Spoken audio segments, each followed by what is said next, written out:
What's up, everybody? I'm Jim with Straight Blast Pythons, and today we're going to talk about everybody's favorite clown combination, the Pastel clown. So this is the second video that I'm making as part of my Morph Mindset series, and if you didn't see the first one, the idea behind these videos is quite simple. I'm really just trying to start a discussion, share my thoughts about a morph, an allelic complex, a certain morph combination, something that is typically either avoided, shunned, or just overall underutilized or ignored within the industry.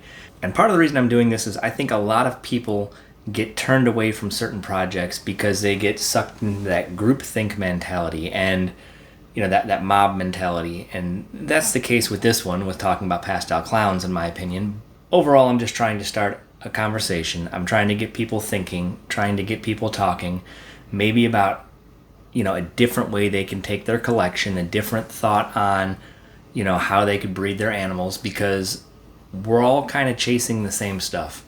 And I think we need to start splitting off and going our own ways and finding our own projects. So if we can maybe come up with some new ideas on how to use old combinations, on how to use old morphs, take things a different way, I think as a community overall we'll be better off. So that's my goal with this. The Pastel clown. Love it or hate it, that's what we're talking about today. So starting out, why the hate? And, I get it. Pastel browns out, allegedly. Clown browns out. Again, it does. I'm not arguing that either of these brown out. Yeah, I said allegedly. Pastel browns out, clowns brown out, all ball pythons brown out. And I know that's the main key why people hate the pastel clown. There are some horrible, horrible examples of pastel clowns out there. On top of that, there's a lot of them out there, which the two kind of go hand in hand. And obviously in our industry, rarity is king. So when there's a lot of something, suddenly people don't want it. I looked it up just a little bit before coming here to record, and 30% of the clowns on Morph Market have pastel in it. So I get that there's a whole lot of it out there. And I'm not trying to say, hey, we have to have it in things. And I'm not trying to say that, you need to have it even though there's a lot of it out there. What I'm trying to talk about in this video is that there are ways to use it. It's out there. There's a lot of it. What can we do with it? So the pastel clown in itself, yes, it browns out. But part of that issue and part of the reason I think it has that reputation is, as I said in a video I made a long time ago about pastel, is I think that because there is so much of it, there's kind of a quality control issue.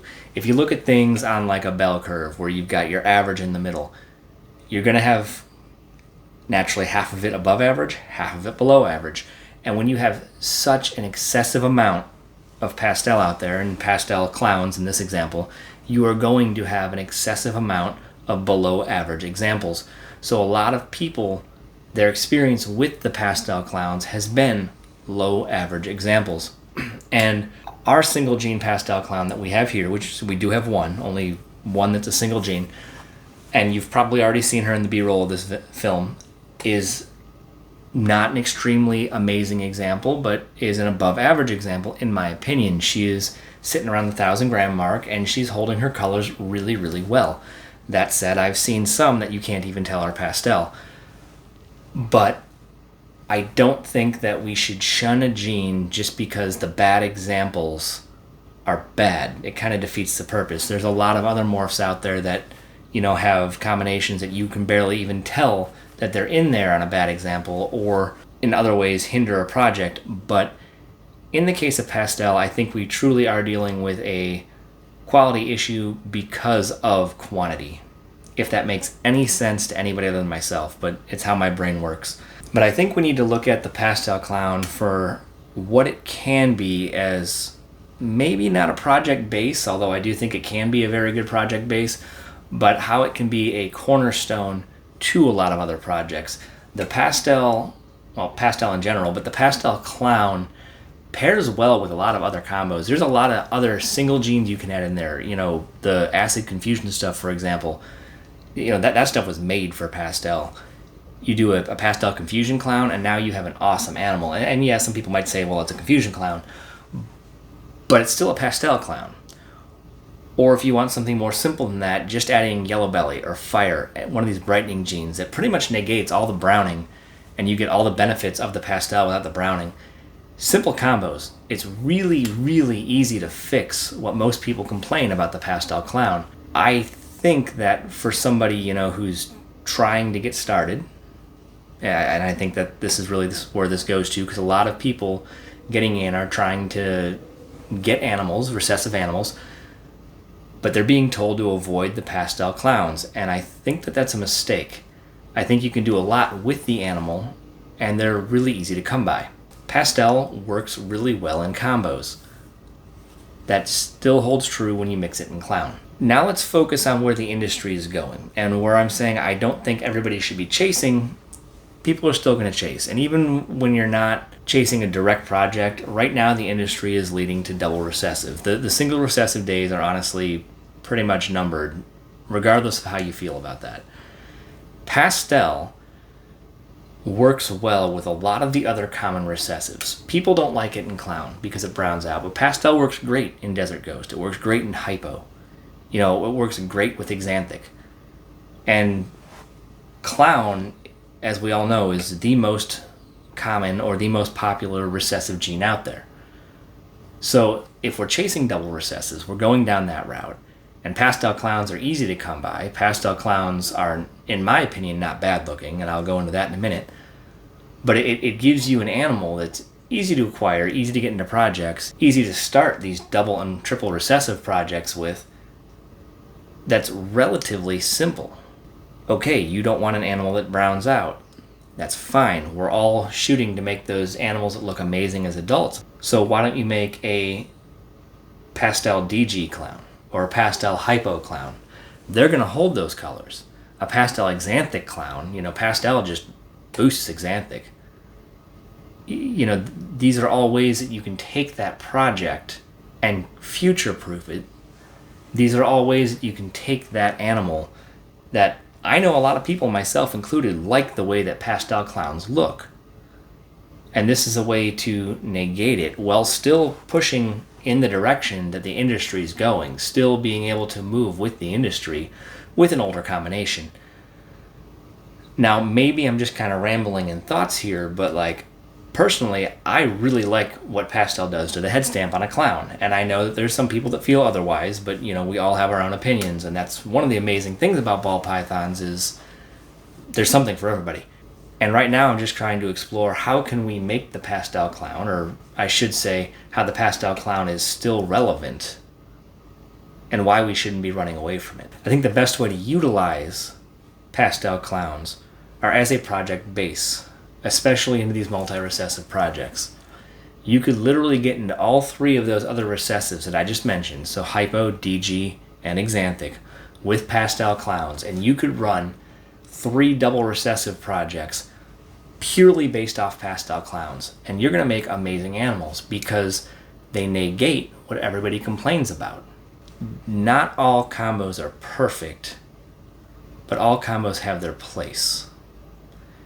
And I think pastel clown gets a really bad rap where it doesn't deserve it, especially with the direction that everybody is going. No, the pastel clown in its single state is not amazing, but it has a lot to offer. And that's why I don't understand why it tends to get shit on, for lack of a better term, so frequently. So going into the questions that I used in the Bell video, and I'll probably use in every video when discussing these things, should we be making it? And that is talking about just the pastel clown as a whole. And to some extent, the answer is always going to be yes or no, because you obviously breed what you like. Do I think we should be making single gene pastel clowns? It's technically a 2 gene, so should we be making pastel clowns with nothing else in it? Probably not. I think they're a good animal to have on the table at shows for something a little lower end for a new hobbyist coming in. I think that they are a great option for a new breeder just trying to get some clowns in their collection. But overall, I don't think we should be just going and making single pastel clowns. That being said, I do think we should be putting it into other combinations. I do think that we should be including it in these multi-recessive projects. I do think we should be including it when we start looking at adding new genes into clown as a whole. I think it makes a great platform to work off of, even if it's not the newest and shiniest toy in the clown arsenal.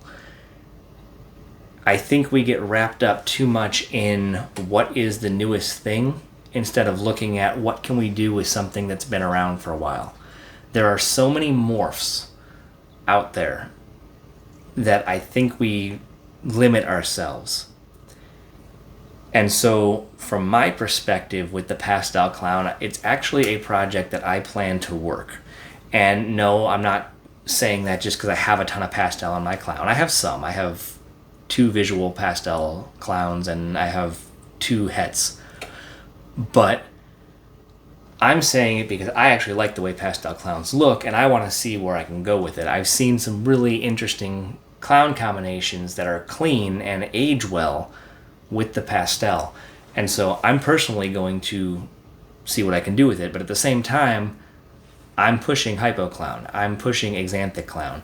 I'm going to include those in that project. I'm going to get Pastel Clown, maybe not as a base in everything, but at least in some form in both of those projects. Should you make it, that's up to you. And I know the vast majority of people out there are going to say they're not going to put their time into Pastel Clowns. And I understand. There are a lot of them. But break it down to what other morphs are in them as well. Are there a lot of pastel yellow bellies? Sure. Are there a lot of pastel spot noses? Yeah. Pastel leopards? Of course. But pastel stranger? No. And pastel stranger clown's actually pretty cool looking. Same with the pastel acid or confusion, like I said earlier. Personally, pewter clowns, I like them. Not everybody does. There's a lot of stuff out there that you can start using the pastel in to modify other common stuff. And I know that it's usually one of the first ones out there, but I think it's one of the first ones out there for a reason. And yes, I know before somebody says it, Stranger and Acid, Confusion, those are newer genes that people are kind of jumping on the bandwagon of, but I'm using them for an example because both of them work extremely well with the Pastel Clown. And they're examples of, hey, this is a direction that we can take it. Because now that you have that combination, what else can you add to it? Pastel, I think, is going to be great with all these lace clowns that people are starting to push. You know, there's just options that are going to bring it back to life. And I think that it is a very, very strong combination that as we find new ways to either increase the contrast, prevent the browning, make cleaner snakes, or just generally utilize the brightness of the yellow that pastel can bring out, it's going to offer more if we keep playing with it. If, on the other hand, we say, you know, hey, I want nothing pastel in the collection, and it eventually fades its way out, I think we're losing a gene that has potential in the clown. So what do you guys out there think? Do you like pastel clowns? Do you breed pastel clowns? Do you avoid it like the plague? What do you think we can do with it to bring it back into popularity, if anything at all? I don't think that pastel's ever going to be, you know, this amazing gene that everybody's chasing after again. I don't. There's too much of it out there, just point blank. But I think it's overlooked as something that can make a drastic impact on some of these really bright, really awesome combinations that people are shooting for. I think it can make a huge impact in adults that look good despite the browning issue now that we're starting to combine lace, DG, hypo, and these other enhancing genes into the mix. Let me know in the comments, are you doing anything with it? Do you think we should be doing anything with Pastel Clown? Am I just an idiot for liking pastel clowns? Whatever, let me know. I'll see you next time.